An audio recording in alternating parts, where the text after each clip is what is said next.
آج بشیر بدر کی غزل لے کر حاضر ہوا ہوں، شاید پسند آئے کہ یوں ہی بے سبب نہ پھرا کرو، کوئی شام گھر بھی رہا کرو، وہ غزل کی سچی کتاب ہے، اسے چپ کے پڑھا کرو۔ ظاہر ہے یہ اشارہ شریک حیات کی طرف ہے، جسے مشاعر نے بڑی محبت سے غزل کی سچی کتاب کہا ہے۔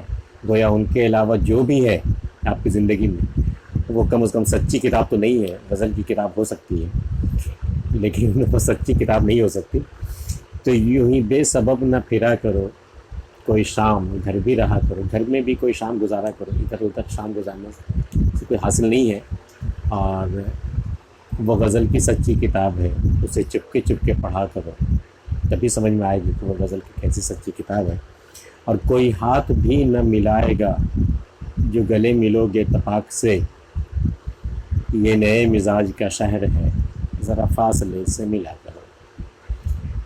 یہ نئے مزاج کا شہر ہے، کوئی ہاتھ بھی نہیں ملائے گا، جو آپ کے اندر اتفاق ہے لوگوں سے ملنے کا کہ بھئی ہم گلے ملیں گے، جس سے بھی ملیں گے پیار سے ملیں گے، گلے مل کے ملیں گے، وہ یہ نئے مزاج کا شہر ہے۔ یہاں یہ ممکن نہیں ہے۔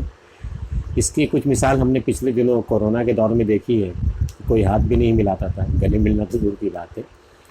تو یہ نئے مزاج کا شاعر تو شاید پوری دنیا ہو گئی تھی، اب حالات دھیرے دھیرے نارمل ہو رہے ہیں۔ اور اب بھی راہ میں کئی موڑ ہیں، کوئی آئے گا کوئی جائے گا، تمہیں جس نے دل سے بھلا دیا اسے بھولنے کی دعا کرو۔ یہ بیٹھ کر صرف ایک ہی محبوب کے لیے رونے کا وقت نہیں ہے۔ اور ابھی تو راہ میں کئی موڑ آئیں گے، ابھی بہت سے لوگ آئیں گے، بہت سے لوگ جائیں گے۔ یہ کیا کہ کسی ایک کا رونا لے کر کے رویا جائے۔ تو تمہیں جس نے دل سے بھلا دیا اسے بھولنے کی دعا کرو۔ یہ سب سے آسان اور سب سے پریکٹیکل راستہ ہے کہ اس نے تمہیں بھلا دیا، تم اسے بھول جاؤ، اگلے راستے میں جاؤ۔ بشیر بدر کا ایک اور شعر ہے کہ آج پھر دل پہ میرے ایک نئی سی دستک ہے، مکان خالی ہوا ہے کوئی تو آئے گا۔ تو مکان اگر خالی ہو جائے تو نئے کرایہ دار کا انتظار کیجیے، بجائے یہ کہ پرانے کرایہ دار کو رویا جائے۔ تو اب اگلے شعر کی طرف کہ کبھی حسن پردہ نشیں بھی ہو ذرا عاشقانہ لباس میں جو بن سنور کے کہیں چلوں، میرے ساتھ تم بھی چلا کرو۔ یہ بھی صاف اشارہ ہے غزل کی سچی کتاب کی طرف، شریک حیات کی طرف۔ یوں تو وہ پردہ نشیں ہیں، پردے میں رہتی ہیں، لیکن شاعر کا جی چاہتا ہے کہ وہ جب بن سنور کے کہیں جائے، کسی پارٹی میں کسی تقریب میں جب وہ شرکت کے لیے جائے یا کہیں گھومنے کے لیے جائے، تو یہ حسن پردہ نشیں جو ہے وہ بھی کسی عاشقانہ لباس میں، کسی خوبصورت لباس میں، شاعرانہ لباس میں وہ بھی نکلے اور وہ بھی ساتھ ہو، وہ بھی ساتھ چلے، ہم قدم ہو، تو پھر سفر کا یا اس تقریب کا مزہ ہی اور ہے۔ کہ کبھی حسن پردہ نشیں بھی ہو کسی ذرا عاشقانہ لباس میں جو بن سنور کے کہیں چلوں، میرے ساتھ تم بھی چلا کرو۔ اور نہیں بے حجاب ہے وہ چاند سا کہ نظر کا کوئی اثر نہ ہو، اسے اتنی گرمی شوق سے بڑی دیر تک نہ تکا کرو۔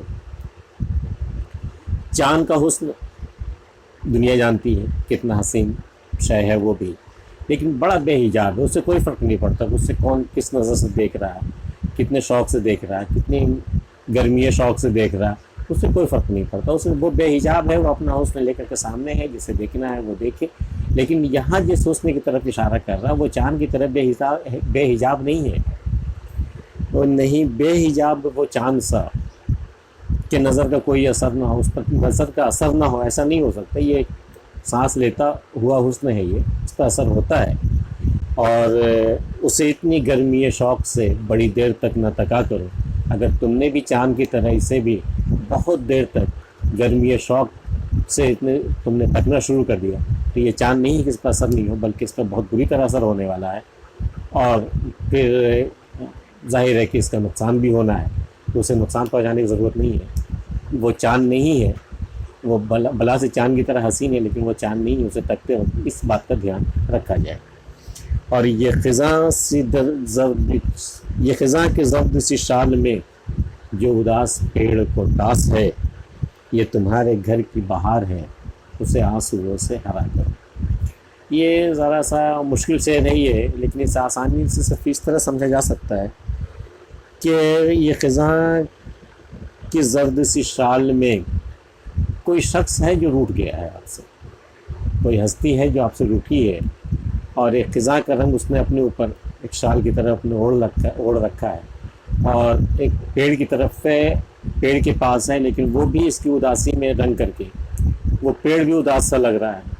تو یہ خزاں کی زرد سی شال میں جو اداس پیڑ کے پاس ہے، جو روٹھا ہوا شخص اس اداس پیڑ کے پاس ہے، یہ تمہارے گھر کی بہار ہے، یہ کوئی غیر نہیں ہے، یہ تمہارے گھر کی بہار ہے۔ اسے آنسوؤں سے ہرا کرو، اسے اگر تم نے کوئی غلطی کی ہے، تم نے اسے کچھ ڈانٹا ہے یا اس پر سختی کی ہے، تو اسے اپنی ندامت کے آنسوؤں سے اسے ہرا کرو، اسے منا لو جا کر کے، وہ کوئی غیر نہیں ہے، تمہارے گھر کی بہار ہے، اس کی طرف اشارہ ہے۔ بشیر بدر کی یہ غزل کیسی لگی جیسا ہمیں بتائیے گا۔ اگر آپ نے ہمارے چینل سبسکرائب نہیں کیا ہے تو ضرور کر دیجیے گا۔ تب تک کے لیے اجازت، ملتے ہیں پھر اگلی